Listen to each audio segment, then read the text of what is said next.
there are things that we can do to help buffer some of these trauma. And so we have to make sure that we not only know the effects of trauma on children and their health, but also know that there are a lot of things that we can do to kind of help buffer some of it and help the families buffer some of the toxic stress that they may be experiencing.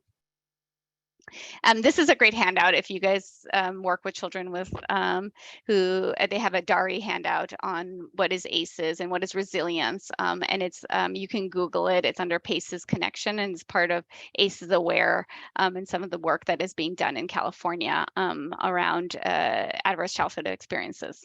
Mm-hmm.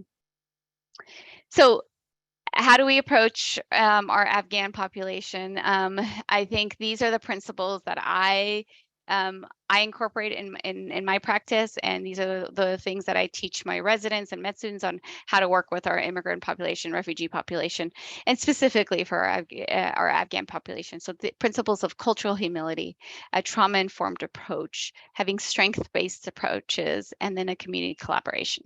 So we'll go a little bit of all of them. And as when I go through them, you'll see there's a lot of overlap. It's not so like isolate thing. Like cultural humility kind of seeps into everything about trauma-informed care and strength-based care. And so I think you'll see there's a lot of overlap. What is cultural humility? This is this work was this word was coined by Dr. Melanie Tervalon and Dr. Murray Garcia here actually at Children's Hospital Oakland. It came out of just a community, the hospitals need to discuss kind of issues around, it happened around the Rodney King riots, the beating and the riots. And so that discussion started happening. And this idea of, prior to that, there was this, cultural competence, right? It was used a lot. And so it shifted to talk about cultural humility, meaning that it's not a discrete endpoint, but really a commitment and active engagement in a lifelong process that individuals enter on an ongoing basis with patients, communities, colleagues, and themselves. It's not, you're not just going to get a bunch of, cultural traits and things and be like, okay, I'm an expert on Afghan culture. But it's more of like, you're constantly learning, constantly open to learning. So these are the principles, right? Self-evaluation, self-critique. Who are you? How are you coming into this work? What does that look like? What are my biases? What do I bring into this? Myself, included, working with Afghan. What are my biases, right? I have my lens, my life lens of how I grew up as an Afghan, but that's very different than the way perhaps Gulshan, grew up or Total grew up. And so I can't just say like I know everything about Afghan culture or Afghan people. It's not. So it's a lifelong commitment of self-evaluation, self-critique, rechecking myself, rechecking my biases, both my implicit and explicit biases. Readjusting the power balances of patient, physician. This is patient, physician, but also, community work, right? We all come into this work, and there are some power indifferences when we're working with families. So redressing that, understanding that. What does that mean for the interaction? This is what we're doing here, right? Developing mutual beneficial partnership with communities, right? We're working together. Like this is a community thing that we need to do is, work together, figure out what are what are people's strengths. I lean a lot on Gulshan and her organization. I work on Goli on things. So it's our, how do we work? How do we use our resources? And then I think this is important for every institution to really look at what is it that your own institution is doing to make sure that you're best supporting and working with your families. Oops. All right, and then again, avoid the checklist of cultural traits. I think that Medina did an amazing job. If you guys haven't had a chance to listen to her talk, go back and listen to it. It's great. She gave a really in-depth history of Afghanistan and just some of the cultural nuances. Knowing that, but also understanding that the patient or the family that's in front of you might not fit all of those boxes, right? They might have a different experiencing. So practice respectful, curious inquiry. Encourage them to tell their story and anticipate that people might have different cultural identities. You can be Afghan and you can be something else, right? So understanding that's not the only identity that they might be coming in with. And so again, having a cultural humility lens when working with families is important. Going back to trauma, right? We have this population who has experienced a lot of trauma. And so how do we provide trauma-informed care? How do we best, protect them, right? So this is understanding and responding to the impact of the trauma, right? And so for me, like it might be like this child who is like acting out in the clinic and crying and all this stuff. And so, understanding how do I best support this child and not re-traumatize them, right? How do I make sure that this is the way I'm approaching this child is not going to re-traumatize them or make the trauma worse. So understanding the physical, psychological, emotional safety for the survivor, but also for you as well. So, right, I come in with this with some type of trauma myself, and so making sure I protect myself as well. And then it really gives an opportunity to build a sense of control and empowerment for the family. I'm going to go into this one here in a little bit more. It's kind of small, so for those who are like watching on your phone, but I'm going to go through each one individually and we'll talk about it. This was put out by the National Child Traumatic Stress Network. This is a great website if you guys ever want to like get more information or tools and handouts and stuff like that around child trauma. And they have a lot of stuff around immigrants and refugees that is really wonderful. And then this one is specific to being culturally and trauma informed while assisting displaced Afghan families. And so the first one is build connections and trust. So use cultural ways to show respect. Stand up during hellos and goodbyes, right? Put your hand over your heart and lower your gaze when thanking a person. Ask what name they would like to be called, right? Being open to using different familiar names. So, they might, so again, using with a cultural humility lens, right? It might not always fit for it, but these are some things you might think about. When speaking to family, acknowledge all family members, right? And this is something that I've learned to do a lot is like looking at each, family member, making sure that I'm, addressing everybody in the room. And then big no-nos, don't use children as translators or interpreters, right? I think that's been hopefully people know that it's myself. I came here in the U.S. As a refugee at a very young age, and I learned English quickly and I became the interpreter translator for my family for every meeting, for every doctor's appointments, for every parent teacher conferences, everything. And it's hard for a child to like be a child but and also be like that person, to have that adult conversation and trying to translate. And there are awkward times when I was at a physician, like a doctor's appointment, and I had to kind of explain things that I was like, I don't even know how to explain this. And as a child, right? Like I was still a child. So, very cognizant of this in clinic about like, not using children as translators. Maintain and strengthen family relationships, right? Make sure parents are supported in making decisions about their children's needs, right? Parents want to be involved. The role of the parents is super important in our Afghan culture. And so this is especially important when working with adolescents, but, also for younger kids, making sure the parents feel like they're being heard and they're part of that decision making.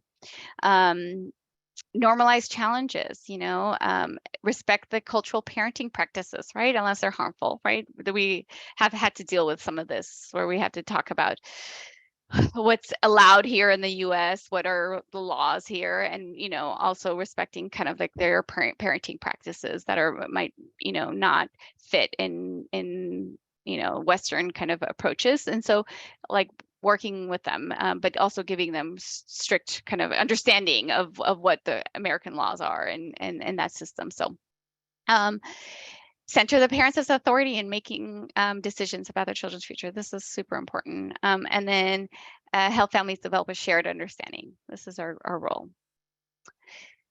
align with child and family's goal and use a strength-based approach, right? Afghan families are the Afghan people are very, very strong and resilient families. So using those strengths, ask them about their understanding of the issue and their ideas of how to make it, make it better. Frame actions as being a step towards a life goal around education, around housing, employment, rather than something that is wrong with them. Again, right? Strengths, focusing on the strengths. Frame supports as being grounded in supporting the child as they try to achieve their goal. And then formulate important tasks to be addressed based on what the family identifies as being important to them, right? If you're trying to get them to do something, but they're right now is like, I need to get my child into school, or I need to get, a job, like they're not going to hear about anything else, right? That's so working with them, what are their priorities? What do we need to work on first? So, letting them set the priorities. And then these are some good to knows. Be calm, compassionate, respect the culture diversity, active listening, right? Voice modulation, reflect on your own biases. Let them share their stories if they want to, if they're ready to, right? There's, this kind of window of tolerance that people talk about, and the people will only share what they think they can handle. And so being there to like allow them, but not pushing them beyond that window, because we don't want to re-traumatize them. So allowing them to share as much as they are ready and willing to share. And then providing strategies to help cope with current stress and trauma, and hopefully Gulshan John will help us talk about some of that in her current work. And then help them adjust to new community. Resettling is hard. It's hard to go figure out like our system, right? Our health system is kind of crazy. Like how to sign up for Medi-Cal, how to make appointments, how do you register your child for school? Like all of those things are super complicated. So, I love I see many faces and names in this chat, in this group, that I know you guys do such wonderful work doing exactly that, right? Helping families adjust with the resettlement process. So that's wonderful. And then, the usual, don't assume nonverbal communication gestures have the same meanings across cultures. So I think that goes for every population you're working with. Yeah.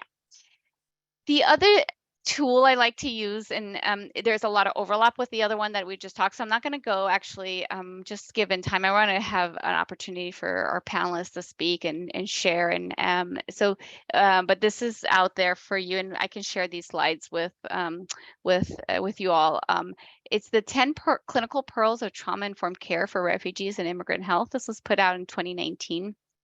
And I really like these approaches a lot, and I think that this can be used not just in a clinical setting, but also in other settings as well. So I think that there's a lot of pearls here that might be hopefully useful for you. And I just for time's sake, I had written out all of the ones, but I'll leave that for you guys to look through. But it's the same things that we were talking about, just kind of focusing on strength-based approach, creating an immigrant-friendly healthcare environment. So having signs out, having handouts in different languages, promote trusting relationship within the healthcare environment. So, and this can be in anything, in any environment. Ask for permission. This is what I was talking about. Letting them control the narrative, lets them avoid sharing details that they're not ready to. Recognize the impact of trauma on the developing brain, especially for children, right? Our youth have a higher rate of depression, anxiety, PTSD. So finding ways to screen for it, but also help them get connected to services. These are things that we need to do. Treat trauma, right? We need to make sure that their sleep is good, nutrition, exercise, all these other things.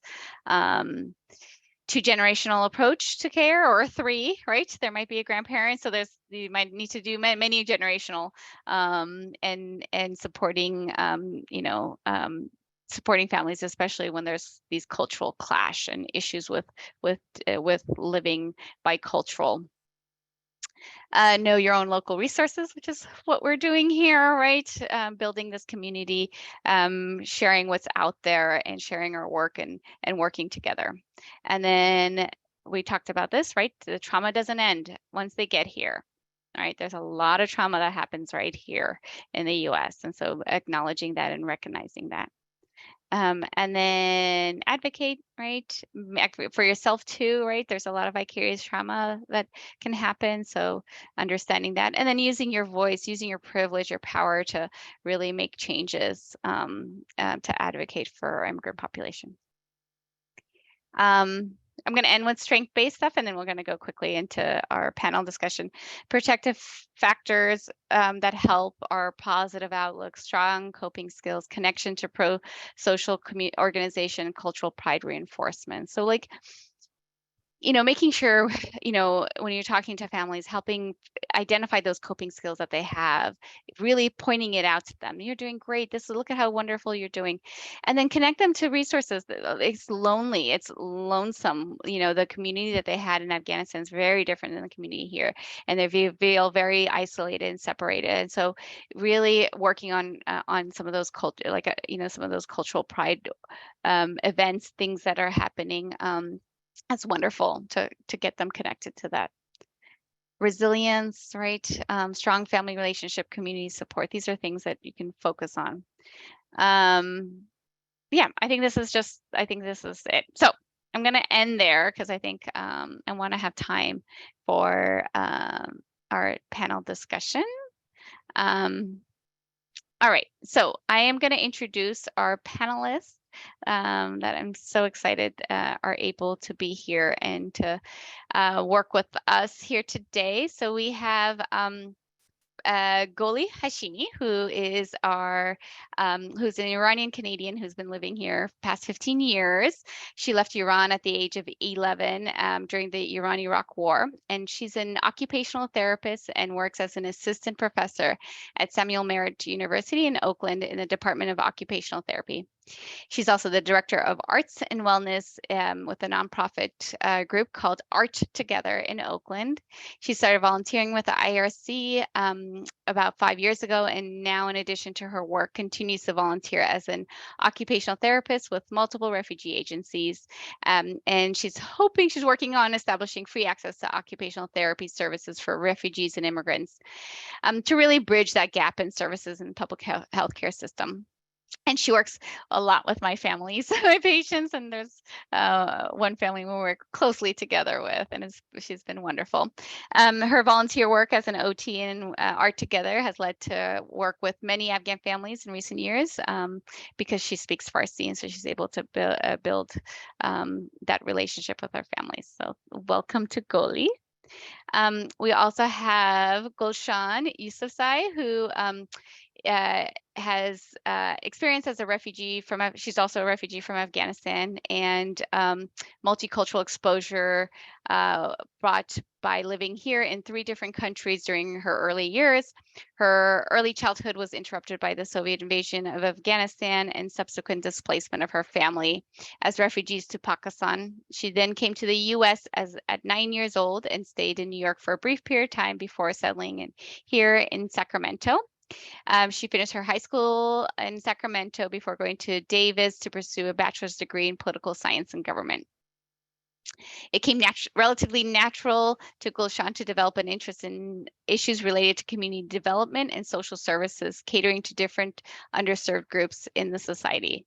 To this end, in 2004 to 2008, she worked for the California Institute for Mental Health, a nonprofit specializing in mental health services through training and technical assistance, research, and policy development. In 2009 to 2012, she was the deputy director of the California Network for Mental Health Clients, a statewide nonprofit focusing on advocacy and program development for the mental health client and consumer community.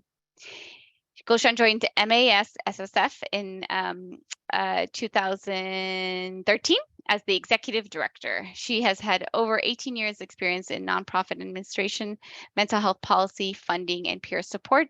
Her passion is in system change for the underserved community. She has an increased capacity of staff for over 15 permanent staff and 91 peer support specialists.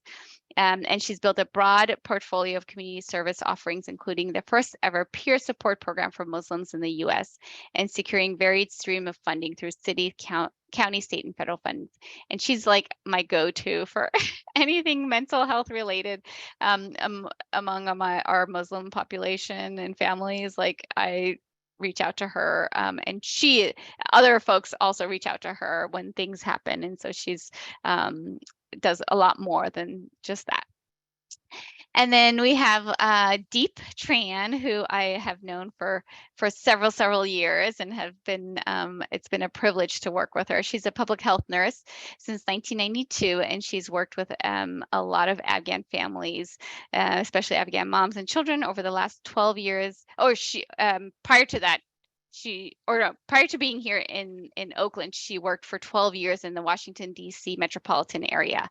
And then in 2004, she moved back to California, where she worked as a public health nurse and with families who have high levels of lead. And she has worked with families from different immigrant backgrounds, and she has worked a lot with our Afghan population here in the Bay Area. And she has I've been on many conversations, and we've shared many families, and Deep is well known and loved in the Afghan population because she goes above and beyond, always beyond just lead prevention. She does a lot of other support for families, so it's wonderful that she's able to join us. So welcome to you all. Let's see here. I'm going to maybe start with some questions. Does that sound okay with everybody? Yeah. Okay, wonderful.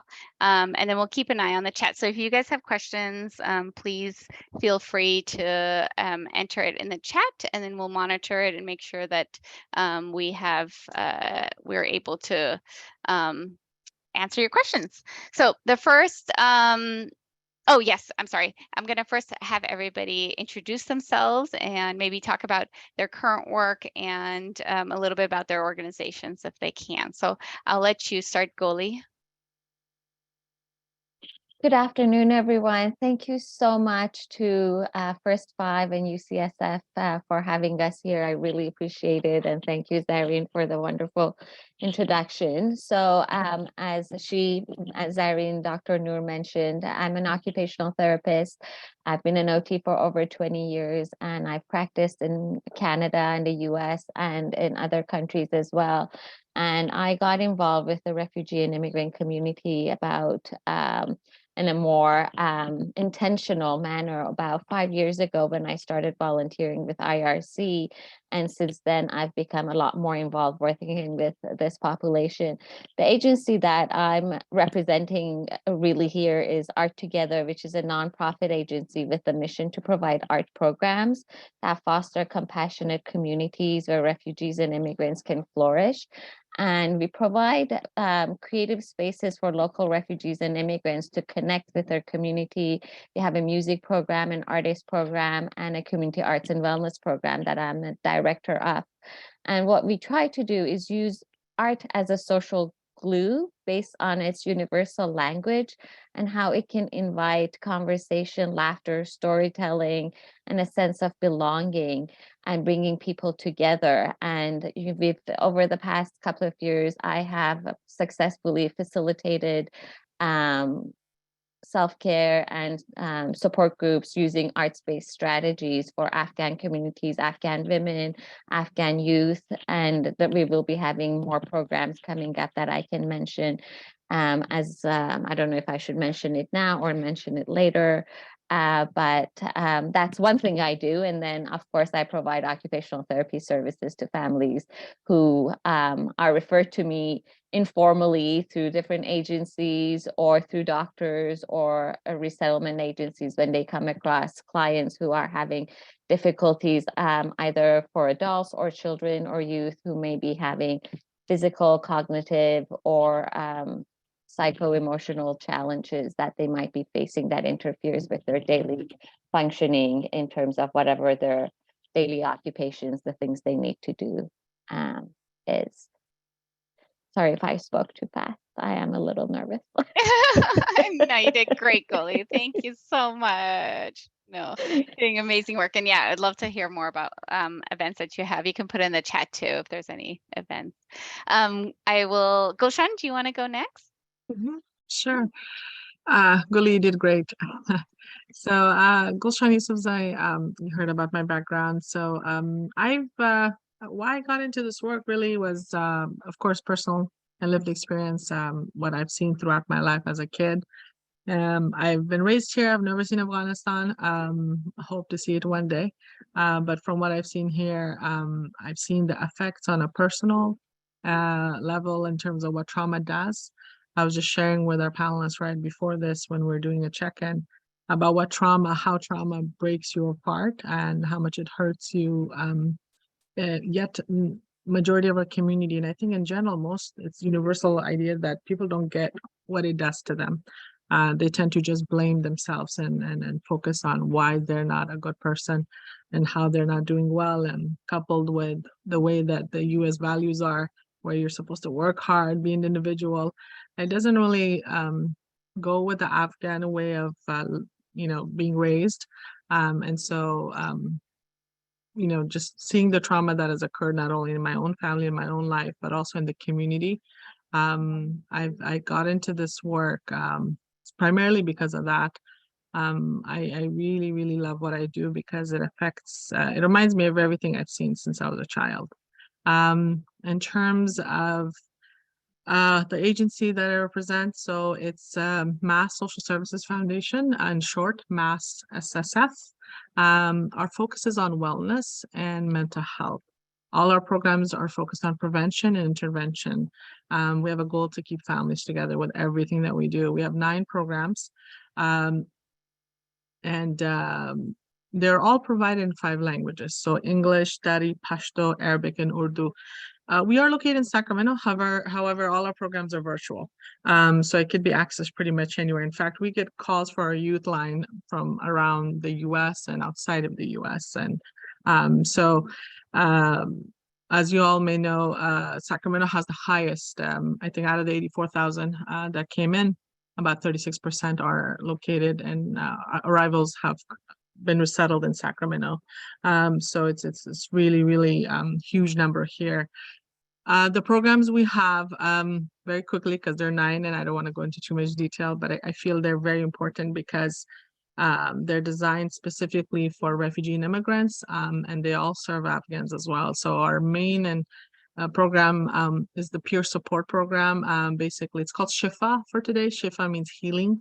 And so this is peer support is the concept that if you take a community member and you have them go through a training to teach them how to enable and support and empower refugees and immigrants, the research has shown through Medicare in 2008 that this could help individuals from becoming seriously ill. Of course, a lot of Afghans coming in have lots of trauma, and they continue to have that trauma. So this program is actually the concept of peer support is followed by 49 states and trying to help those who have had mental health challenges. There's actually legislation, I think it's SB 803, and California was the 49th state that signed on to DHCS to be able to say, allow this to be a service and support for those who are in need. What we've done as Mass SSF is we've developed the first one because we've added the cultural lens and the religious lens and everything that is needed in terms of making sure that there is someone who looks like you, speaks your language, understands your experience. As a result, since 2016 and being funded by Department of Public Health, we've trained 91 community members, and out of those, 25 are Afghan. And we are going to continue training community members. We also have a clinical program because we do acknowledge that there are those who have the very clinical, very clinical serious issues. This is a program that we're launching, so we have that happening as well. We started the first domestic violence shelter called Amana House. It means trust. In October of 2021. It filled up within a month. because of the DV issues with Afghans, especially the new arrival ones. But like I said, it's designed for Muslim women because there are certain things that you have to follow if you're going to live in a DV home. Also, we have a program, Omid, for Afghan. Omid means trust. And so that has education, peer support, case management, our community education, workshops and trainings, again, developed in 5 languages. Some examples include Know Your Rights, Raising Children in the United States, Raising Teens. We have the mental health first aid training, which teaches you the early signs of recognizing those are in need and helping them to cope with that. This one is not our training. It's a national training, as you may all know, but we do have trainers to offer this. And this one is only in English. And then for youth, we have 3 programs. One is a warm line, support line that's open 6 nights a week. We train community youth to talk to other youth. And so this is something we have. Also a youth advocacy program, a very small one. And then also, where we teach about 8 youth how to get up in front of decision makers and talk about what's going on. And our program that's just ending this year for youth is Shift Up for Youth, where we're training youth to become counselors as well.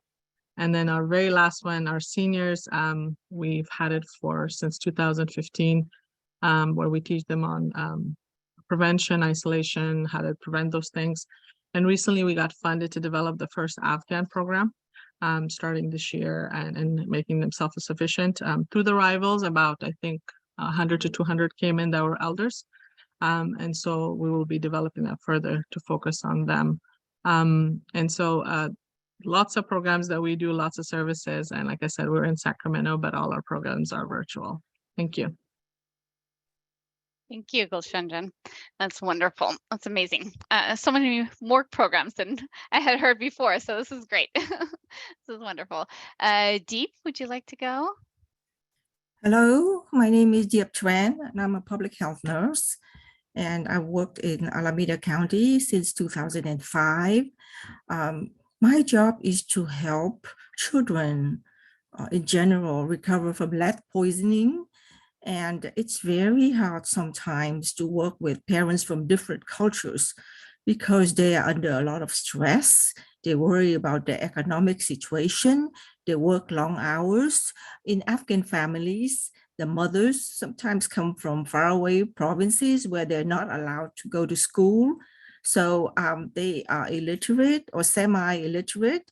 And it's hard to explain to them what lead poisoning is when they have other priorities in their minds.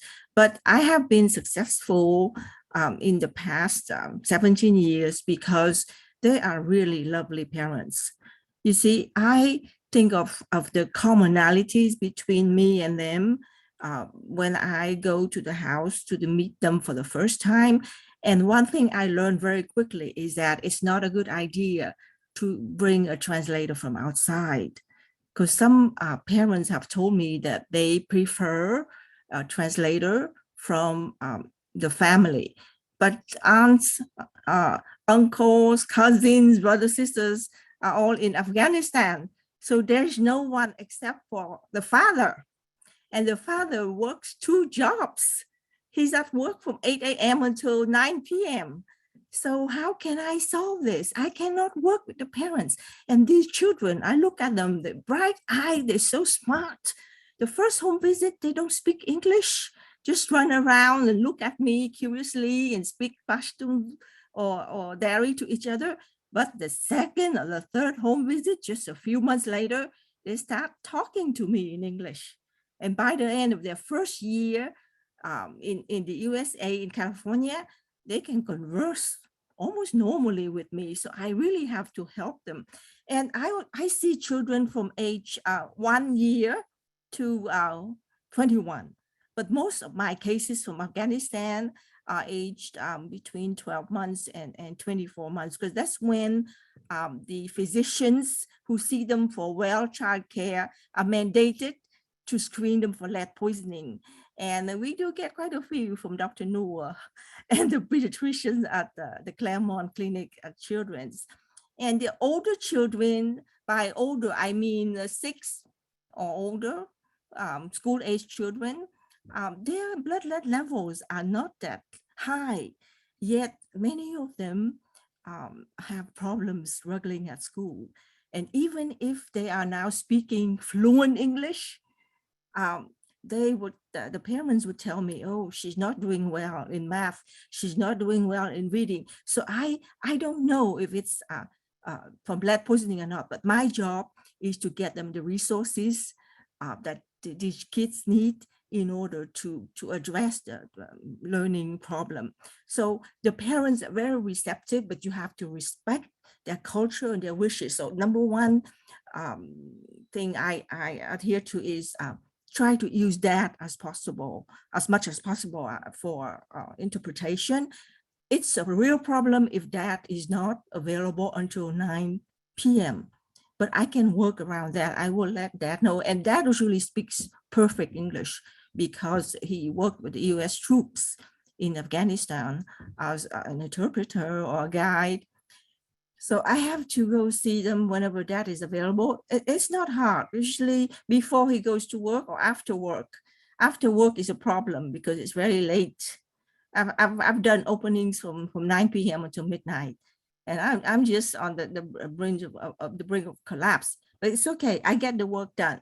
And so first thing is to find a translator from the family and not use children, like Dr. Noor says, because they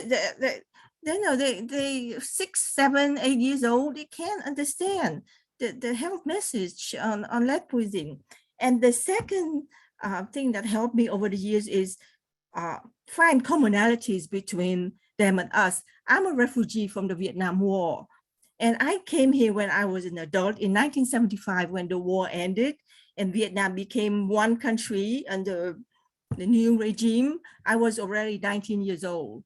Yet I had to deal with a lot of trauma myself. Some of it has been resolved, but there are still some triggers. For example, when I read about violence in the news, I get triggered. I get very, very anxious. And it's because of the war. I was a child. There was nothing I could do about it. You feel so helpless and hopeless. So I try to walk in these parents' shoes. I find what's common between them and me. And the best way to understand an Afghan family is to see them often. And by often, I mean, you don't have to go every day, but maybe once every 2 or 3 months, because the more you go see them, the more they open up to you. They don't like to open up to strangers. They like to keep the problems within the families. So that's the second principle by which I do my work. And the third one is show that you care, because caring is a universal language. Doesn't matter if I don't look like them, if I don't speak Pashto or Dari, but if I show them that I care, sooner or later they will respond. And I explain to them very, very carefully that I'm here for you, the children, not for me. Some fathers, they are tired and they are defensive. They will say, are you blaming me for lead poisoning our children? I said, no. That's not the intent of my visit. The intent of my visit is to help you find resources and also help you find out more about lead poisoning so that you can help your child. And by the way, the older children, since they already have problems with at school, I will talk to the school nurse and let the school nurse know, of course, with the parents' approval, that these children need special care. They need more help with schooling, with homework, and with schoolwork than the average children growing up in the US. And it has worked well, because when I do that, the father, the mother say, oh, she really, truly cares about these children. And they're lovely. Every time I visit them, they will go to the garden and find a pomegranate or a lemon and give it to me. And every time I return to the house, they come and they hug me like I'm a family member. So it's very touching, and it makes my work easier. So and they are just hospitable people. And the children are just so innocent and sweet. So the family, I look at their strengths. I look at what they have in common with me. I am respectful, and I visit often. because my presence means that they matter to me. And I have had a blast taking care of Afghan families. I started in the 1990s with the first wave of refugees who were here to avoid the Russian invasion of Afghanistan. And I always come to the residents with an open mind. I'm here to learn about them. And sooner or later, I will. And they also learn about American ways of doing things. They're very, very overwhelmed by our healthcare system, very, because in Afghanistan, they don't have preventive care. They don't have public health nursing. And if they are sick, they go see the doctors. So that's, they only have the acute care system. And if they are in the countryside and the remote, and there's no care, there's nothing.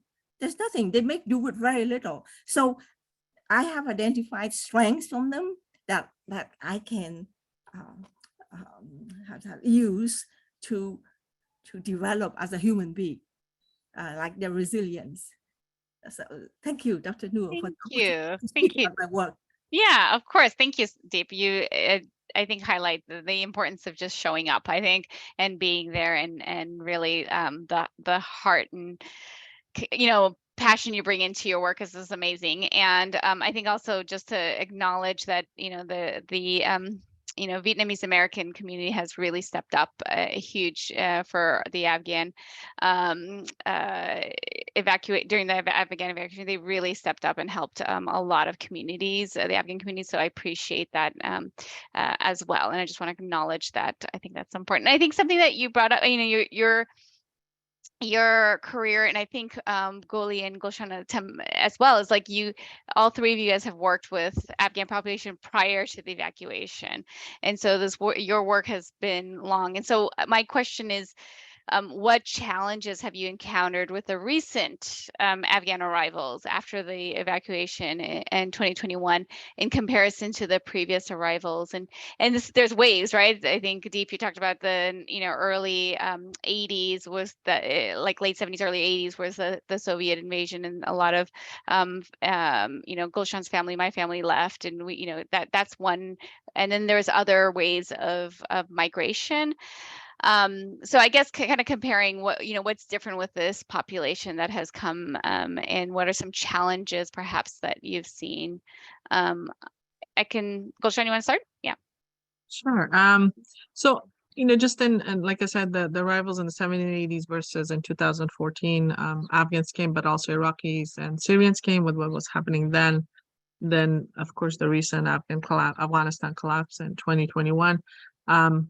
From what I've seen on a personal and professional level, clearly the ones that have arrived in 2021 are a lot more traumatized, for the simple reason because you have individuals who have been born, raised, and gotten older, given the over 40 years of war that's been happening. And it continues. And then, of course, it doesn't stop when you come here, right? Because trauma has a way of just constantly moving forward. I mean, take a mother who's pregnant, she'll easily give it to her child unless there's some preventative measures and services and culturally competent services. So I would say those are some of the challenges that I'm seeing a lot with our clients. And another one would be, of course, a lot more mental health challenges this time around. However, they are not open to talking about it. Generally, what happens is we get we know the number of calls we get is generally for anything but mental health, because trying to assess who are you, what are you doing, there's no trust. Of course, there's lots and lots of corruption back home. So they're very, very afraid, to talk about it. So half of my staff are Afghan, and they're new refugees, but professionals out of the 15 staff. And mostly they are not, they speak Dari Pashto, and they're from different ethnic groups, which is important to have that representation. But they don't want to talk to them much because they think it's going to go around the community.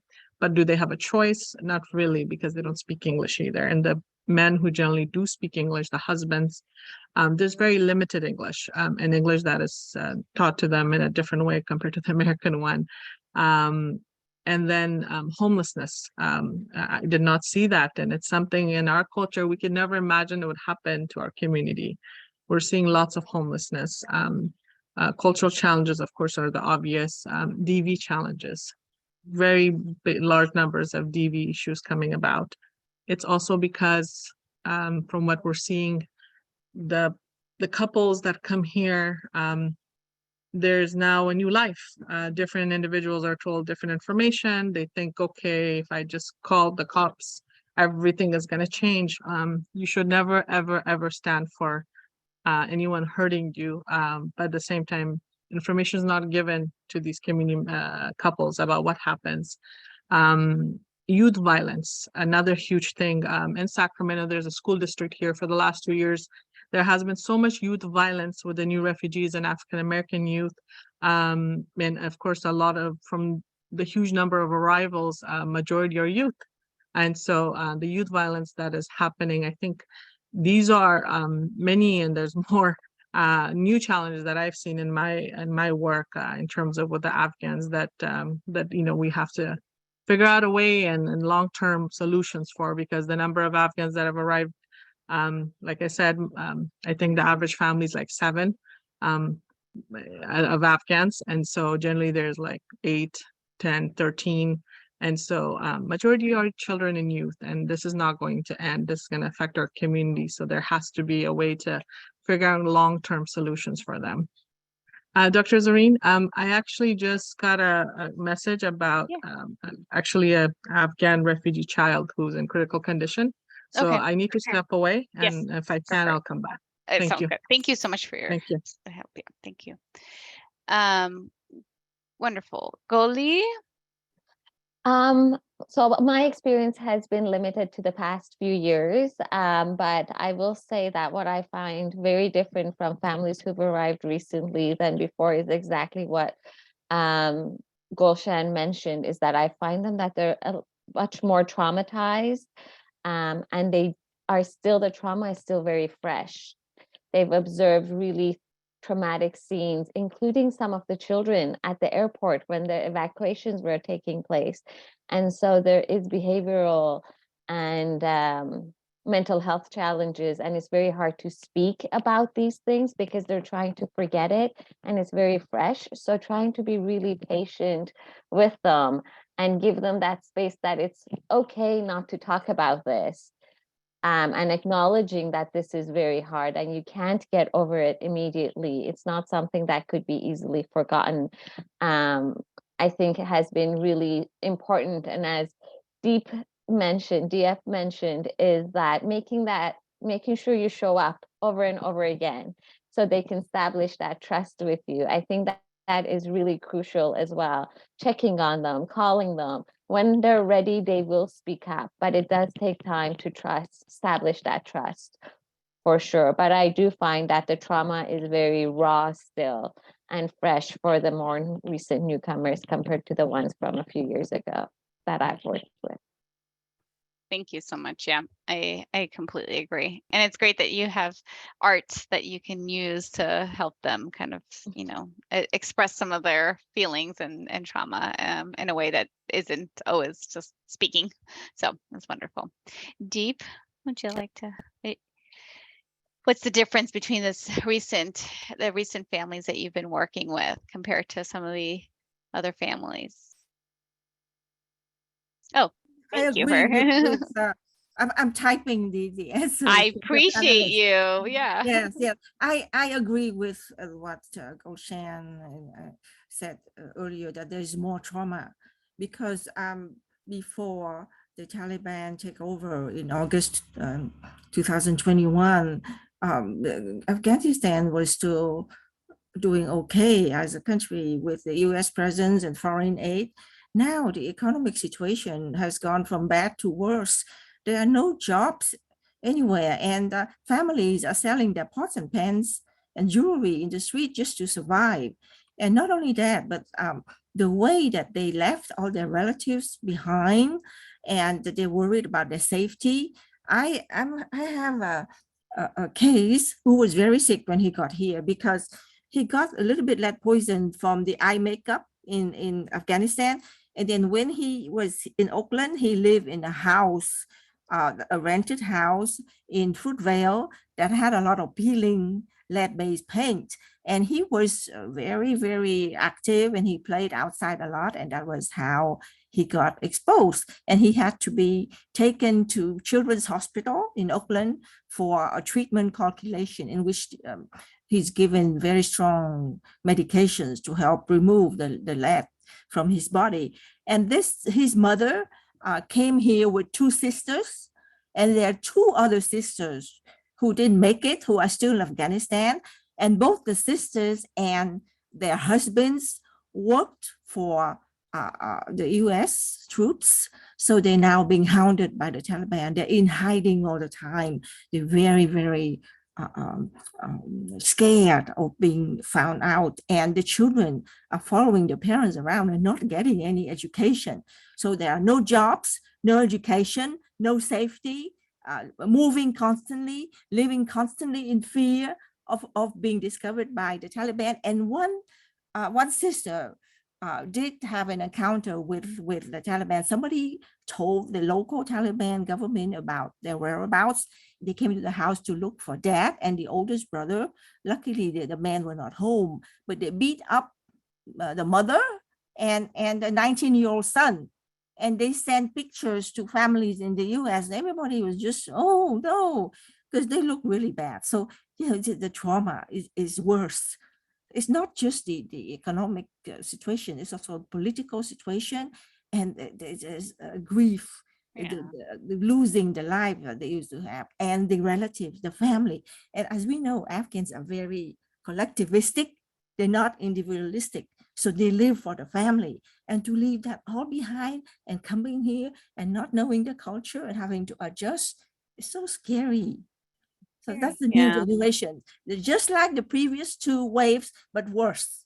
Yeah, I completely agree with all 3 of you guys. I think that and also it happened during COVID, and it happened during a time where, here in the Bay Area, especially housing in Sacramento and these areas, like housing is an issue. So the economic factor is huge. And I think the thing I agree with you, Deep, that I have noticed a lot is that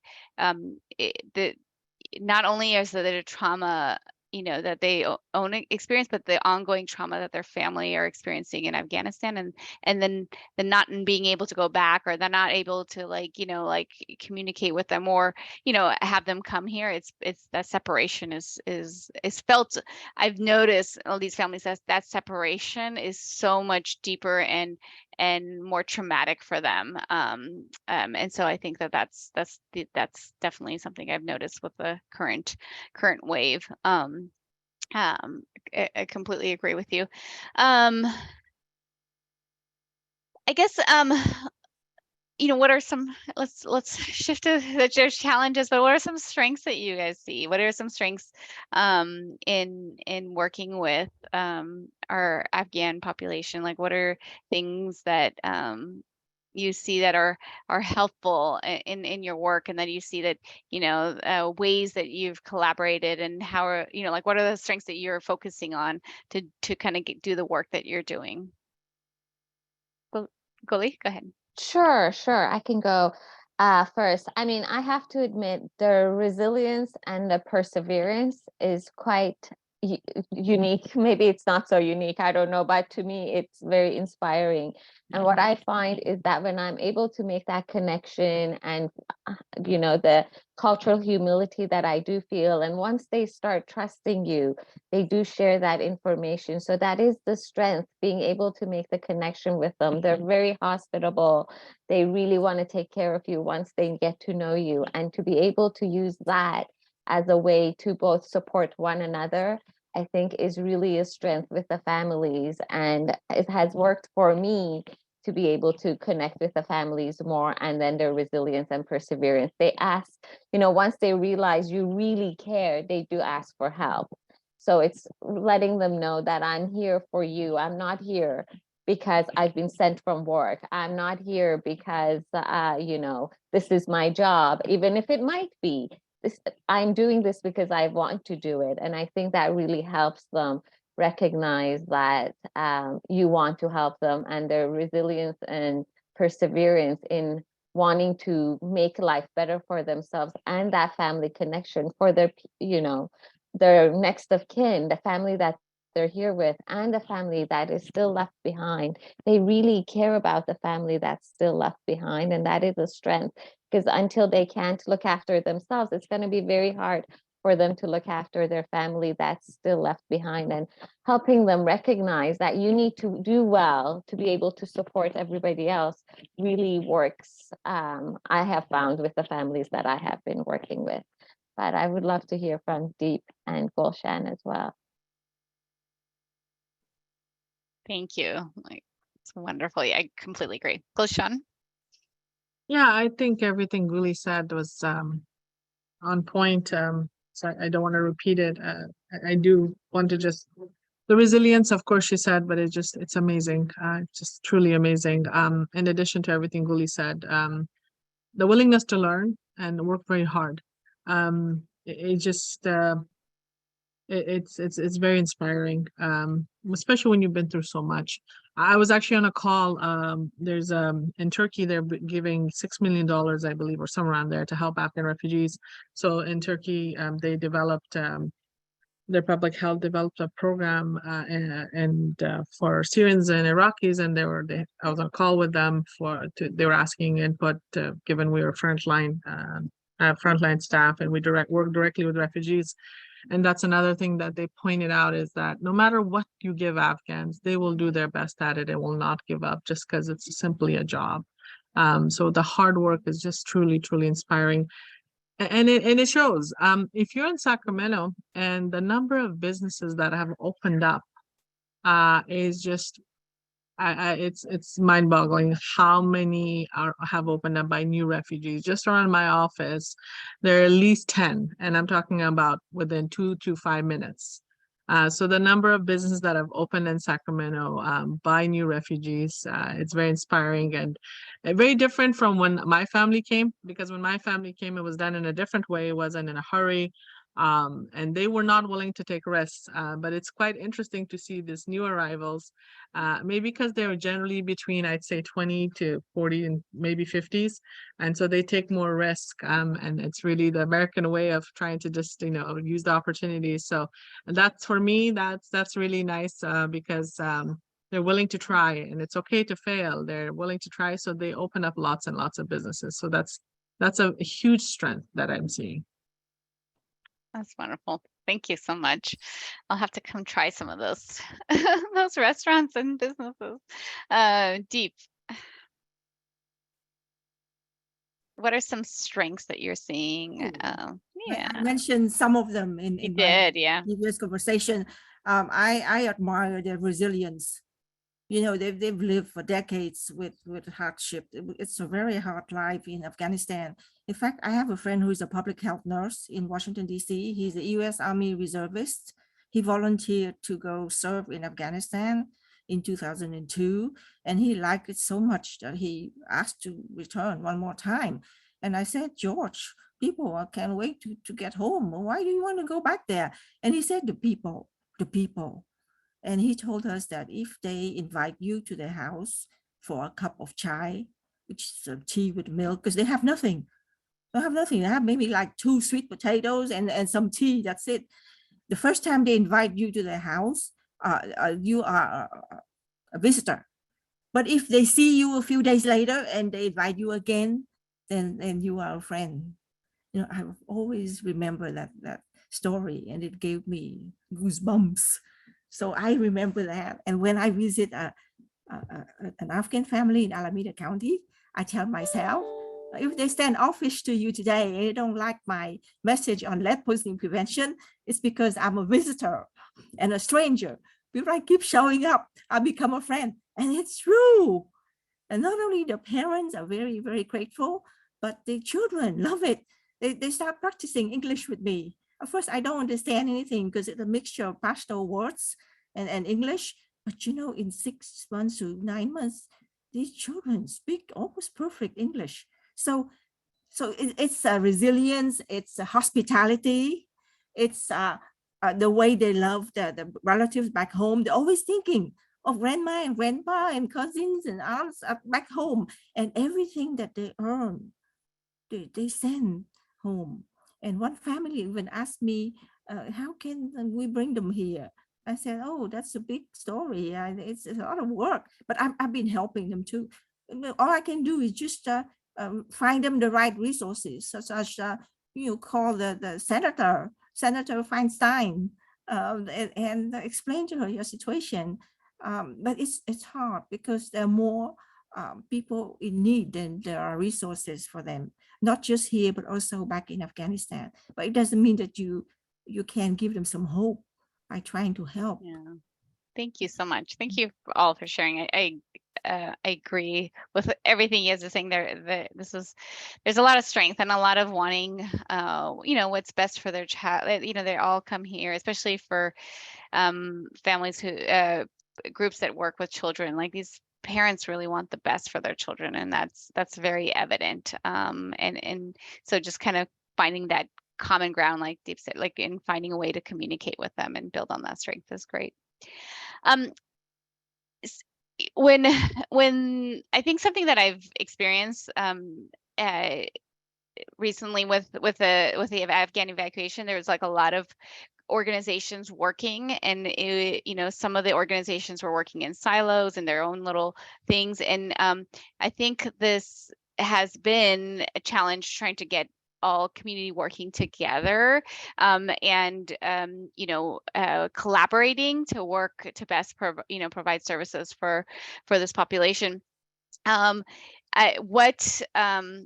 Perhaps, like, what are lessons learned during that, that you have in your own organizations or your job on how to best kind of collaborate with different community partners? What are ways, perhaps, or perhaps what are things that we can do better to make sure that, we best serve our population, that we still can, because there's still needs, this population still has needs, and we're still working with them. So how can we better as a community and different community organizations work together? I hope I'm asked that question if you guys got what I was trying to ask. Go ahead, Gulshan. Yeah. Yeah. So you're asking how can community partners work together to serve this? Yeah.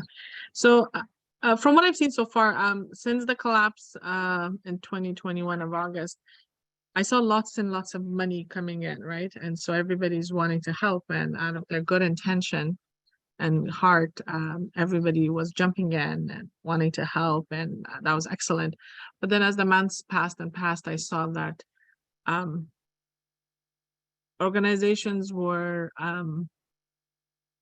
trying to work on things that they don't have too much experience in, but because they want to help and their heart is in the right place, they extended that support. Eventually, I've seen that it's the community suffering, because if you're saying you're doing case management, peer support, mental health, everything, but then you're not returning calls, you're really eventually hurting the community that's reaching out to you, and especially since stress is such a big thing. So I think sticking to the areas of expertise that you have as an organization and as a community partner, I think that's key, and not offering everything. And of course, it's natural if someone's in pain, you want to help them. The other part I think that I saw was training staff that have lived experience.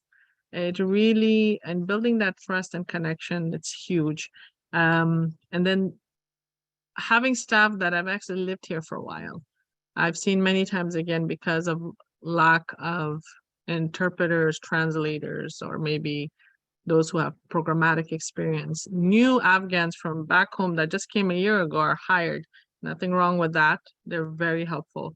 But to ask them to talk about how to adapt to life in the United States when they've just came here a year ago, so just being cognizant of that. And then, of course, the thing we've seen that has been quite a challenge is generally when you do a warm handoff or a resource or whatever, you give a number, you say, here, explain it to them. With the Afghan community, because not only do they not speak English, but they're illiterate in their own languages, You have to do all of that and then get back to them for everything that they're asking. I think being aware of that they need that help, and that if you give a phone number for them to go reach out, there's a high chance they're not going to do it, because they're not understanding how it works, and the confidence is not there, and the experience is not there, and how that actually can be useful. And here you can actually get support if you reach out, because there's so many resources. They just don't know about it, and even if you tell them, they're not going to believe it. Because of what they've seen throughout their life, and the situation that they've been in. So those are just some ways I think partners could work together to help the refugee community. Thank you, Gulshan. I completely agree. I think that there's know your strengths as an organization, as a as a provider, or just know your strength and do that well. Show up doing that work, and then and then leaning on to your other organizations who do who do other things well. So yeah, connecting, communication. And then I think the one thing for me is like knowing people in organizations that I can reach out to and be like, I really worry about this family, or I really, would see, can you help? So these warm handoffs I think are super helpful as well. Goli? Some of the lessons I've learned in terms of is, don't be shy, reach out to organizations. I find EBRIF, the East Bay Refugee Forum, very helpful in terms of learning about resources that are available, and then reaching out and holding on to contacts or resources that come available through them. That is what I do use.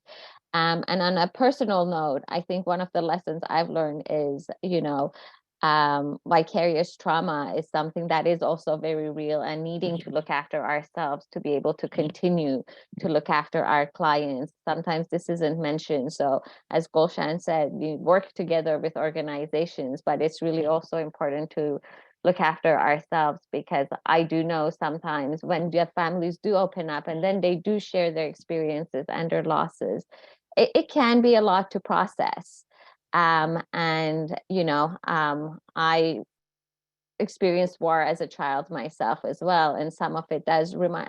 I think my experience was very mild compared to the experiences that the newcomers have been experiencing, but still, it's really important to make sure that we look after ourselves to avoid any vicarious trauma that we might be feeling. So that's an important lesson as well.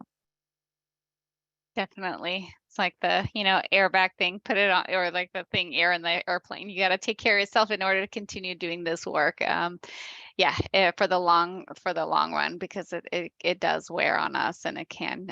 So yeah, being mindful of that. Deep.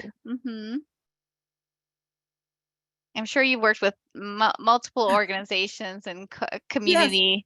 Yes. So Yes. Then Dr. Noor, I'm trying to answer the chat box questions, and that's why my attention is not very, very good. But all I need to say to the audience and to the panelists is that you cannot do everything. One agency cannot do everything. We have to pool our resources. But the most important thing as a home visitor or a public health nurse is to identify which resources would be most appropriate for the family. If for example, if the parents are not depressed, but you refer them to mental health, it's not going to work.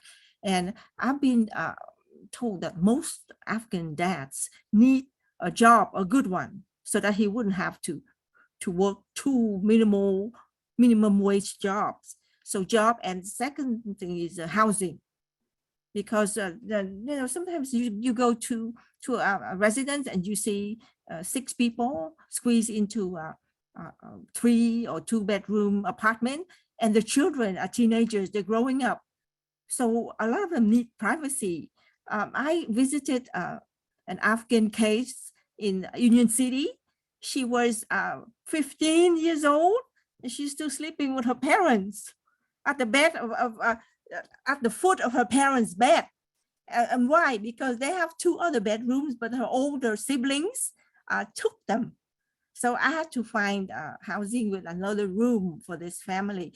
And Mariam is her name. And she came as a child, but when she was 13, she started developing a liking to Surma. She used it 3 times a day. And I asked her why. She said, oh, they make my eyes pretty. And so when I got her as a case, her blood level was very high.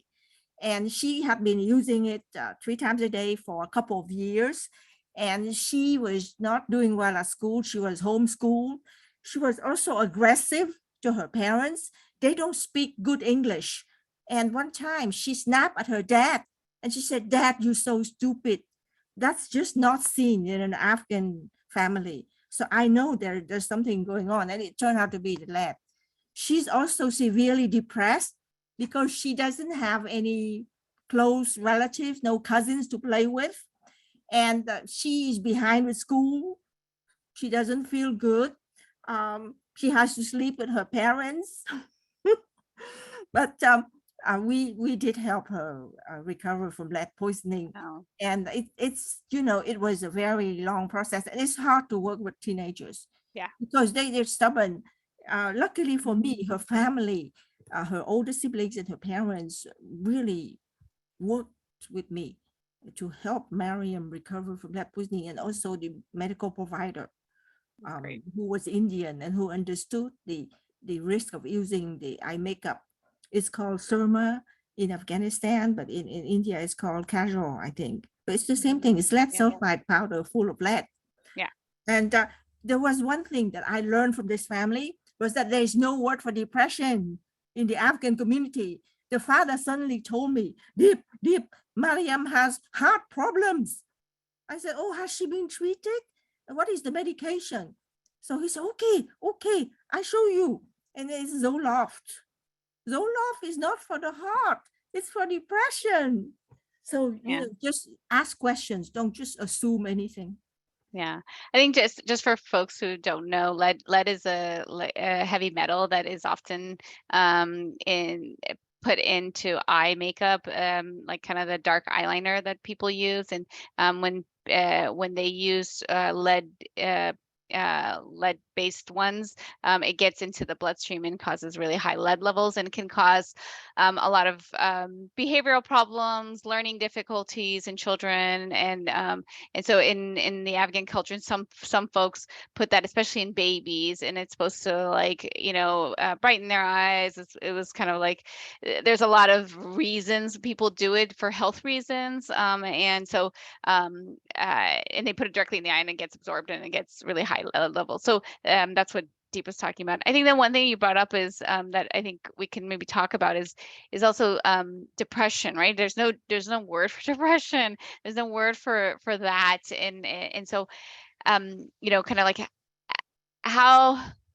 what are some strategies you've used to help support families who, might have a child who has, or themselves, or the parent themselves are suffering from depression or any other mental health kind of disorder, when there's no real word for it, right? There's no real word. And I think, Gulshan, you can probably speak to this. Yeah. Yeah, thank you, Deep, for all your input. I mean, very, very valid. The Surma is used because they think it improves the eye, so they put it in babies all the time. So thank you for educating us about that. Yeah, so Dr. Zarin, in terms of your question about strategies for mental health and well-being, what we have done that is working since 2016 is the idea of peer support. Like I mentioned earlier, it's the idea you take a community member and you train them to become peer supporters. So basically they can do case management.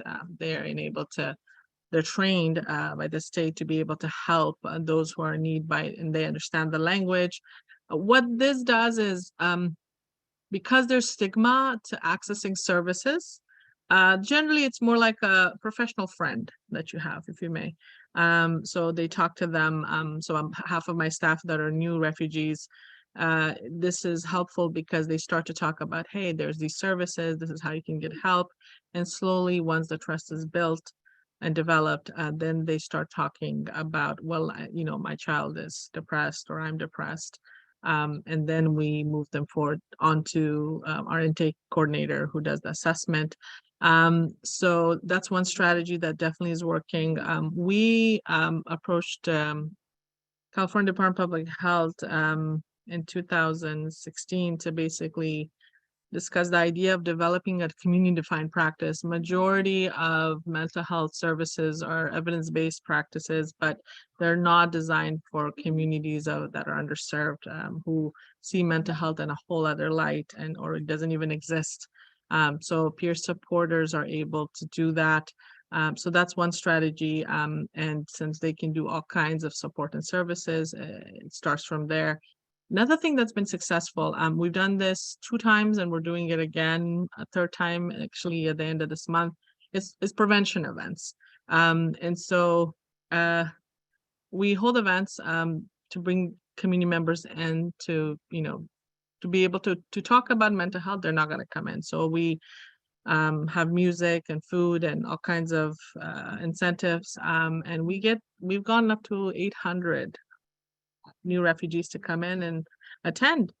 We try to do this around Eid to be able to get them to come and celebrate and understand and talk about 2 concepts, which is very, very important. One is accessing services and why you should access services, but also accessing services early on. So for those who we can help prevent the challenges of maybe a child committing suicide or parents having divorce and so forth. Trust building strategies. Again, this is where when my staff talk to community members, we go into discussing about confidentiality and how important that is, how serious we take that here in the US and at Mass SSF. Generally back home, there is a lot of corruption. There is no trust in the government and the services, and especially nonprofits. They think, you just kind of put the money into your pocket and that's it. So, I mean, we go to the point of telling them, hey, you could actually shut us down if something gets out. I mean, we go to that level. And so just building that trust so they know that there are people here, it's taken very seriously and they're taken very seriously. So I'm going to stop here. I have others, but I think these are some of the ways that I've worked and in getting the community to actually come and talk to us about mental health needs. Thank you. Thank you. Great. Thank you, Gulshan. I think that's so great to bring people in together. I think that's wonderful. Goli? Well, I just wanted to add that some of the programs we do through the Community Arts and Wellness program at Art Together, we have support groups and arts-based. We don't call it mental health as well because people will not come, whether there's youth or women's group. We call them arts-based support groups or well-being groups. And we really start by focusing about self-care, and then we explore emotions and how we manage emotions, whether they're depression or anger or frustration. And so educating them about not only using art, but also other healthy ways to express the emotions and to manage them.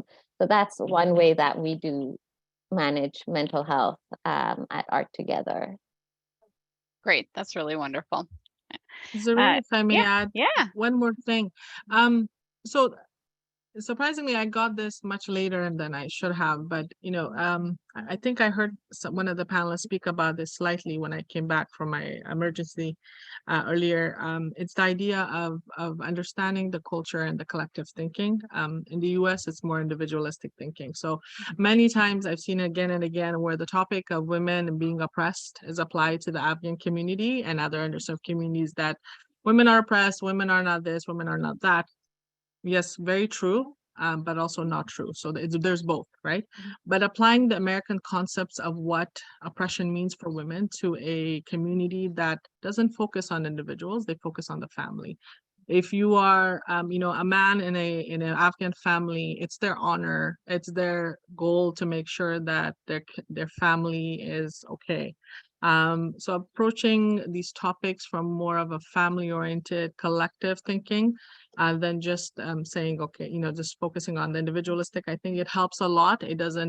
They'll respond to you better if you are able to demonstrate that you understand where they come from rather than applying the American thinking. And it's something I myself had to learn because being raised here, that's how I think. But then slowly I've gone both sides in terms of how the thinking goes. So I think that helps a lot in getting them to get comfortable and actually start to ask for support for their families. No, I completely agree. I had to shift my thinking too.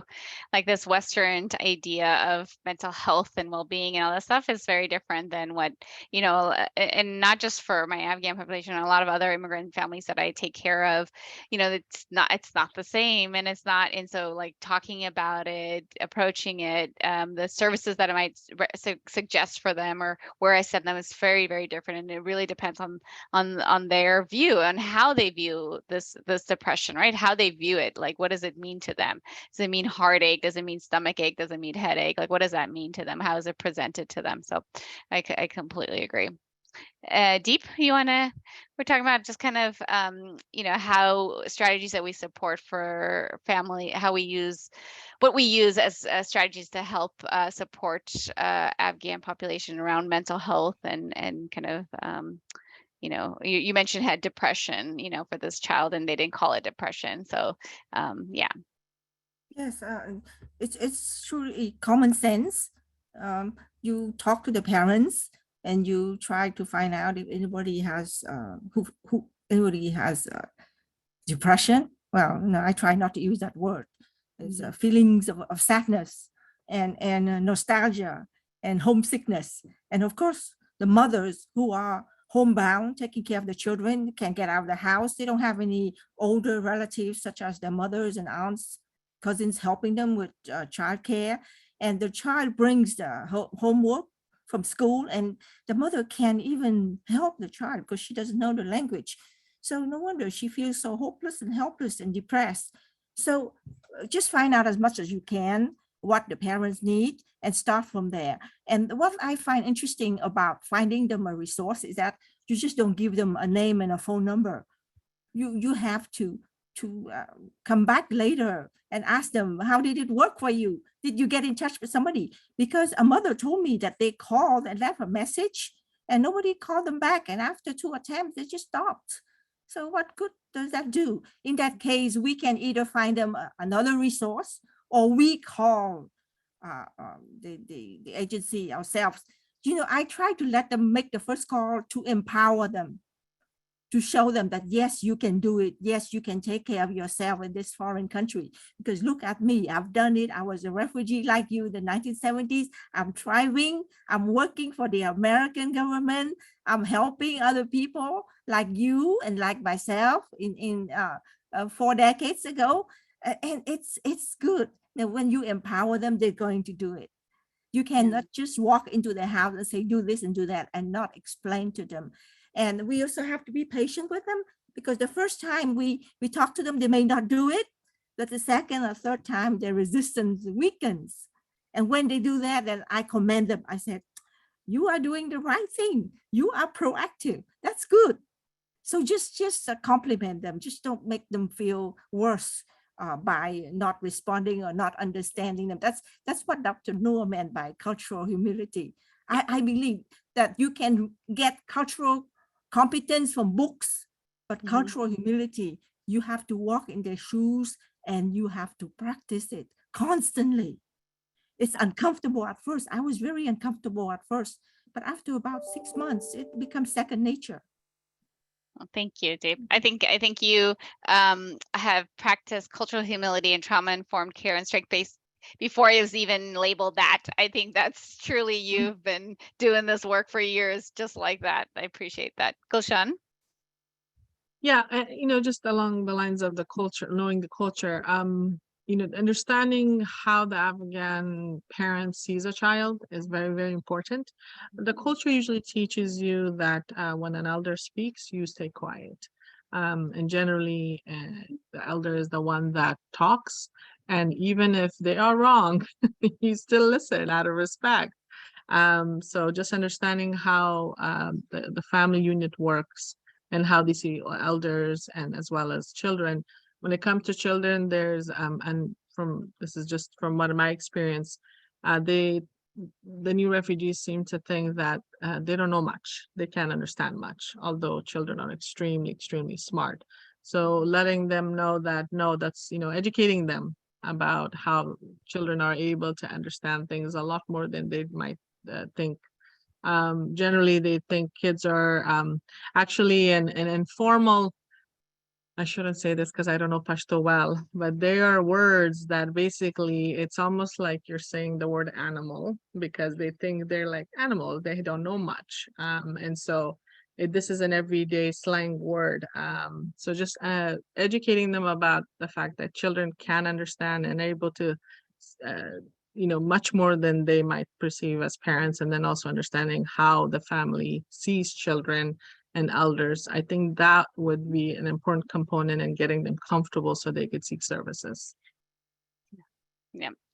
Thank you all so much. I think that the lesson is right, just being open, learning about them, the family, their culture, what are their values, what are their priorities, right? I think we've noticed that the shift in the priorities, where it's more about basic needs and just trying to make sure that we help connect them to services that can help them with the basic needs in order for us to really get deep into some of the other things that including the trauma and their mental health and well-being, because I think when you don't have food on the table or don't have a roof over your head, it's really hard to be like, okay, I'm ready to talk about, let's do some therapy. It's like, no, I need to make sure I have food on the table for my kids. I need to make sure I have a job. So I think that is important that we as working together, and I'm seeing all these chats, and it's so wonderful. Everybody who's introducing themselves and the work that they're doing is so wonderful. This is right. We need to work together because we all can't. One organizations cannot be everything for a family, right? And so, like Gulshan said, do what what are your strengths? What do you bring as an organization? Do that really well, and then lean on your community partners, your public health, your county organizations to really help support a family. So I think, and then these connections that we're making here that's so important because I can, reach out like I do all the time to all three of those panelists, like all the time. I'm like, I need this or I need that, or we work together for a family to better serve a family. And I think when families see that and see us working together, they really do open up, like Deep says, like they really, begin to trust us and really believe that we're here for them and helping them, make sure that their kids are doing well, they're doing well, and they're moving forward in this life and a new life here in the States. So I think that's wonderful. I just want to thank the panelists, everybody, for taking their time and coming and sharing your expertise. And I think this was a great second part to Medina's talk. I think Medina did a really good job of kind of setting the stage of kind of what about the Afghan population and the cultures. And so hopefully this is tools. You guys all have gotten some tools to take back in working with the Afghan population. We're available, I think, speak for all of us. If you need to reach out to any of us for anything that comes up, I think Goli and Gulshan and Deep have put their information, and you can reach First Five for my information, and Aura can put our website in. You can reach out to me at any point. I want to thank Leah and Catherine and Tolo for letting us do this. I'll pass it back to you, Catherine. Yeah, thank you, Dr. Noor, and thank you, Gulshan, Deep, and Goli for such wonderful conversations, and as well as those folks for sharing the resources in the chat. Before we do, we're going to have a space to have open floor of question and answer, but before we do so, we're going to have Tola Seppi give us a little bit of information on Help Me Grow, and then we'll have our Q&A.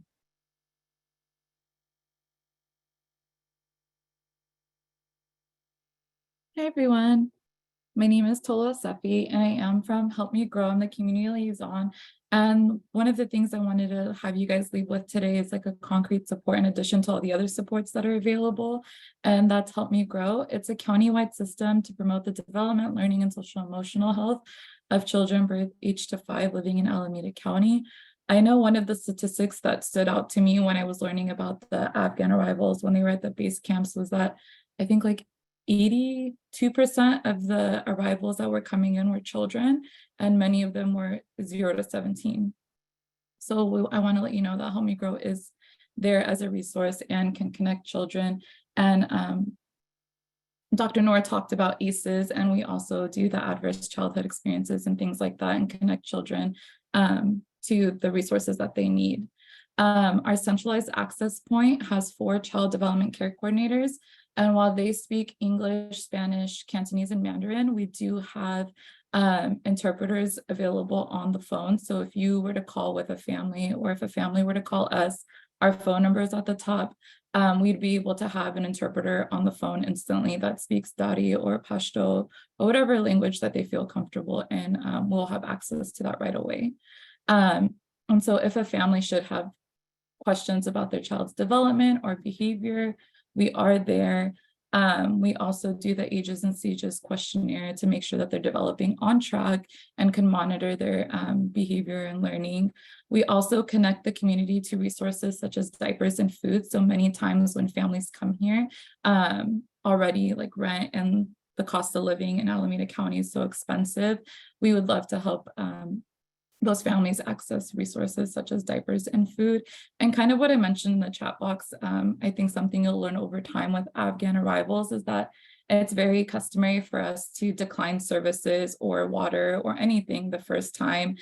Usually it kind of goes into like when you ask a family for their daughter's hand in marriage, like they say no the first 2 times, and then the 3rd time they say yes, and it's a big party. So really just always offering at the end of a contact with them, you know, like this is here if you need it, this is here. Please let me know if you want me to refer you, because it'll go a long way. And then we also give them tips to manage stress during times of uncertainty. And this is really a big time for them since they don't know if they're staying or going, especially what's going on with the Biden administration and what it means for them to settle here long term. So all of those are available for families. And if you have any questions, please let me know. I also want to share our website with you as well. So I'm going to stop sharing this screen as a way to access easier. Or if you're looking for a quick resource and may not have time to refer a family to us and are looking something quickly, if you see this last tab right here, first of all, it's alamedakids.org. I'll put that in the chat as well. And this is a way for families can self-refer us as well. The contact Help Me Grow is at the top or at the bottom. And this last one right here, the calendar tab, is what I really wanted to highlight. Prior to the pandemic, it was free to low-cost activities throughout Alameda County. During the pandemic, we saw a higher need for concrete supports and parenting support. So they've kind of divvied up into 3 tabs or 3 buckets. And this is all the events for the month of May, and next month it'll be for June. If you click on essentials, it's all the food drives and pantries in Alameda County. And if you have newer ones or no ones that are not listed on here that we could share on a monthly basis, please send them my way. And it'll have it by city. So if any families are looking, they can click on one of these and it'll have more information, times and days and address. The second tab is family events. So these are free to low cost activities for families in Alameda County, for them something to do with their kiddos. There's not anything necessarily specific for Afghan families at this time, but majority, if not all of these events are free. And again, they'll have more information here for families. Parenting supports, there used to be some tea times for families. I don't think they're going on right now, but we also include these here as well too for families if they need to be part of a parenting workshop or group or want to find information. Those classes are here, like choosing childcare workshop, they'll be here. And if there are any questions, please let me know. I did not see the chat box at all throughout that, but feel free to email me. I'll put some links in the chat box for you guys as well too. Thank you, Tolo.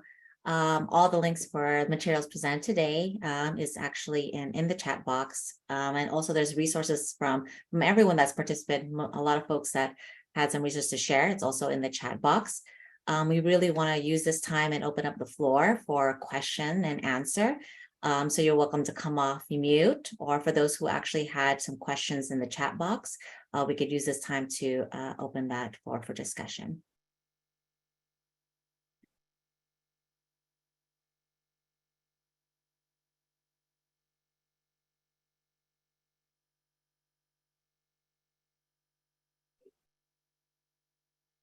This is Lori from Tulare County. I have a question for Deep. Okay. I was reading your chat and I just wanted to clarify. You said that this is a misconception about the surma. Some surma that's homemade is okay with no lead. Hi, Lori. Hi. Yes, there's some families that are not very well educated. They come from the provinces. And so it's harder to convince them that all Surma have lead, not just the ones from their from their village or that they buy at the store. And the best way to find out is to offer to test it for them.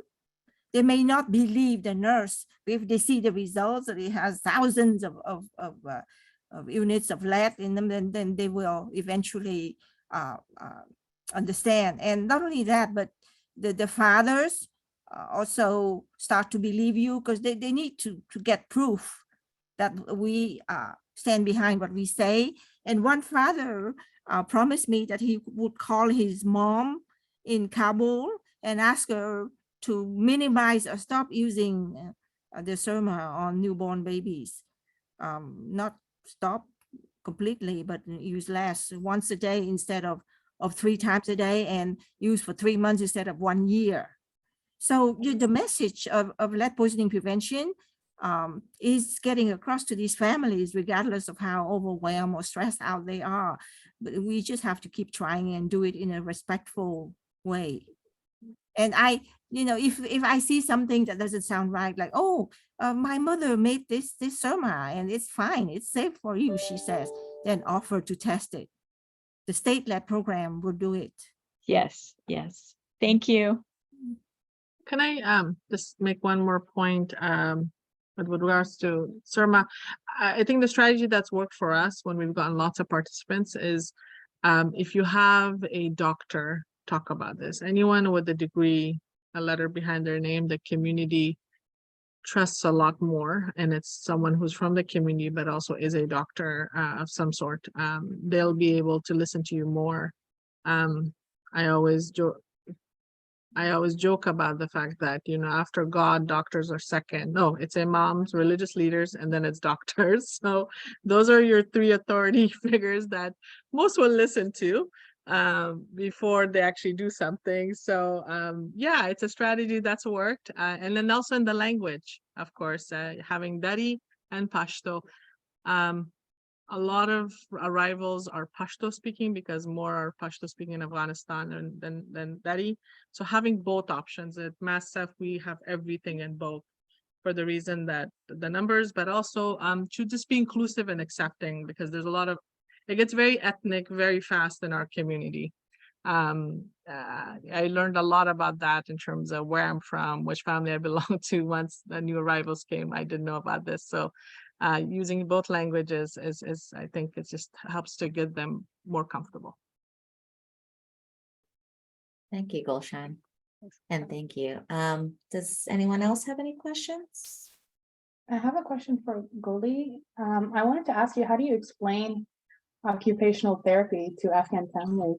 That must be an interesting conversation. It is not an easy thing to explain to the general population, let alone to Afghan families. But I translated first into cardamom, which is something that in Iran is present and is used. So I hope that they might have heard of it. Some of them have been to Iran and they might know.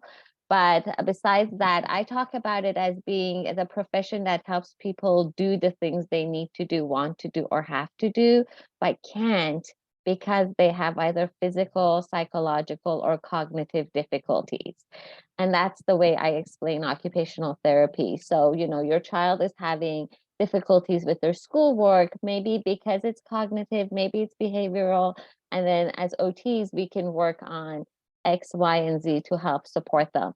So I really try to use examples and, I don't go into the technical terminology, but more about what we mean by, everyday activities and what are those things that can range from, being able to get dressed, being able to do your homework, being able to use your phone, being able to have social interactions. It depends for each person. And then based on their needs, I give examples.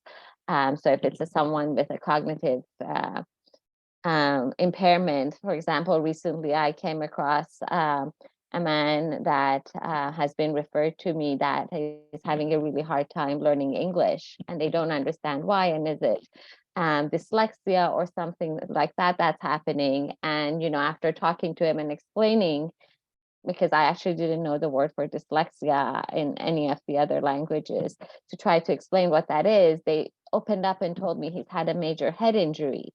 And so that, of course, itself explains what might be going on. And they were able to recognize that he's having cognitive difficulties. So my next step is to do some cognitive assessments for this man and see what's going on. And this was just a recent discovery from last week with this client. So yeah, long answer to your question. I just try to provide examples and scenarios as much as possible. You explained it really well. Thank you so much. Of course, thank you. Thank you, Leda, for sharing your question, and Goli for your response. We have time for one more question. Does anyone else have any question, or maybe perhaps a thought they would like to share, or some feedback or comments? We're welcome to that too as well. My name is Jean Wu. I'm a pediatrician. I work at the state childhood-led poisoning prevention branch, and I'm really appreciative because I think this has been a fantastic event. But I was wondering, following up on Gulshan's discussion, if Dr. Noor, if you wrote up something and signed it and it could be passed out to families that are coming in more recently in these different organizations, would that help to switch people off of the lead-containing Sindoor or Surma or Kajal, whatever the name is that's being used, into maybe one of the more commonly purchasable retail mascaras or something similar to that? Because I think this is an ongoing problem for our children, for their children, because we see so many children who have had, lead put in their eyes for a year or two, and yet, they don't get tested until they come here, so they may be even older then. And it's really important to try to prevent that if we can. Yeah, thank you. Go ahead, Gulshan. You want to go start first? Go ahead. Yeah, no, I'm just gonna say it's a wonderful idea, and I love to hear Dr. Zarin's input. But also, if you have the same thing, I didn't get the name of who was speaking, from the county, right? So they really, generally, in poverty-stricken countries or societies, authority and fear are the two things, unfortunately, that work, right? Because that's all they usually face, as unfortunate as that is. So the Afghan community, if you say county, state, federal government, and the other three that I mentioned earlier, they'll get their attention and they'll believe it. So if there's something from your county and that could, there's departments, of course, that focus on lead poisoning, that also, and then of course translating it, but even going a further step, because it's so important, as putting it in a video. Majority of people do not speak, are not literate in Dari and Pashto, although they speak it. So we did a lot of that during COVID. It helped. Just translating and sending it to them, it's not going to be helpful, especially for the mothers who make the biggest difference, Right, when it right. comes to And, kids. and we find that the state, our documentation, Diep, you can comment on this. It tends to be very dense with a lot of words, and once translated, it's almost impenetrable. So it really needs to be a fairly simple, straightforward thing. But if we could, manage to do a video, or we could work with you and maybe do something that would be much more effective, I think, than these heavy duty brochures that are, many too many words for people, Yeah, especially who don't I read. welcome that anytime. We have lots of staff who could easily create videos on these things once, but like I said, it needs to be backed up by an authority figure or entity, and then they'll listen more. I think something that we do, sorry, Deep, just real quick. It's something that at least I do, and I teach my my residents and students is like we do lead screening on all new immigrants, regardless of where they're coming from. So we just, especially refugees, right? And so that's one way of capturing it and having that discussion when their lead level is elevated.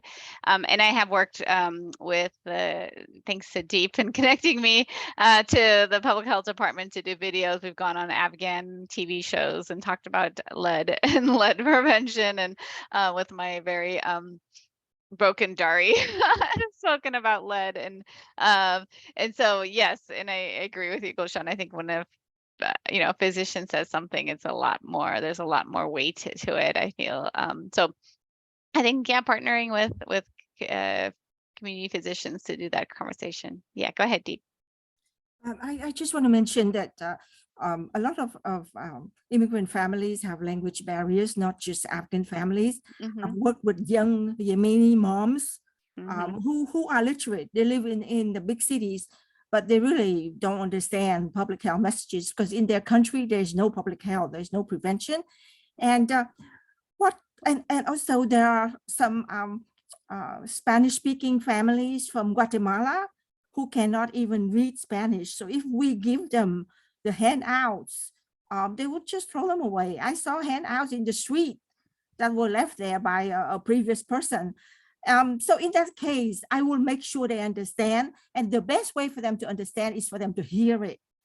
But then I would have to be there and tell them and until it sinks in. And in the first 3 months of my work with them, I will keep repeating the lead education message until it sinks in. First time they're overwhelmed, they don't know me, they will not pay attention. Second time, they maybe get 20%, 25 to 30% of the message, but the third visit, they would get 75, which is what we want. And how do we know that their child is getting better? They get tested by Dr. Noor, and it has gone from 72 to 30 in 6 months. So that's success. That means that the parents have removed the child from whatever lead sources they were, or if it's a Surma using family, they have stopped using it. It's very hard because when mothers are homesick, they turn to things, cultural things that make them feel better, that connect them to their home in Afghanistan or Yemen or whatever. And Surma it's so easy to get. It really saddens me when after I worked with an Afghan family for a year, the mother had another child. And when I visit them, the baby had Surma all over the eyes because, I try not to get upset too much because to them, it's to ward off the evil eye because there's such high infant mortality in their country that they had to do something to keep the baby alive. So you let them do it, but you still have to counsel them. I would not condemn the use of Surma after I've worked with the family for 1 year. I don't consider it a failure. I just think that it's an emotional, cultural need of the mother to do. And it works fine because a few months later, no more Surma. Bright, clear eyes, no liners. Thank you, Deep. Thank you. Thank you, Deep, for sharing your thoughts and feedback and comments around this. Unfortunately, we are up for time, but I really want to take this moment and just ask that question, as we wrap up and before you hop off, if there was one strategy, a tip, or one word that you would take from this training, what would that be? And you could put that in the chat box as you kind of reflect on everything that was discussed today. I really want to take this moment to say thank you to Dr. Noor, Ara Aparicio from UCSF, for providing and hosting this presentation, and also for Gulshan, Deep, and Goli for joining us and providing us with some insight and also sharing their experience, wealth, and knowledge. And I also want to thank everyone here today for joining us today.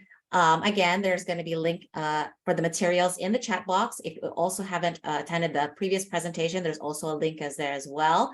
In addition to all the resources provided for those folks that attended this meeting session. Again, there's also a reminder for a post-evaluation for this training. We welcome your feedback and thank you again. And we hope to see you in our future upcoming trainings. Have a nice afternoon. Thank you, everybody. Thank you.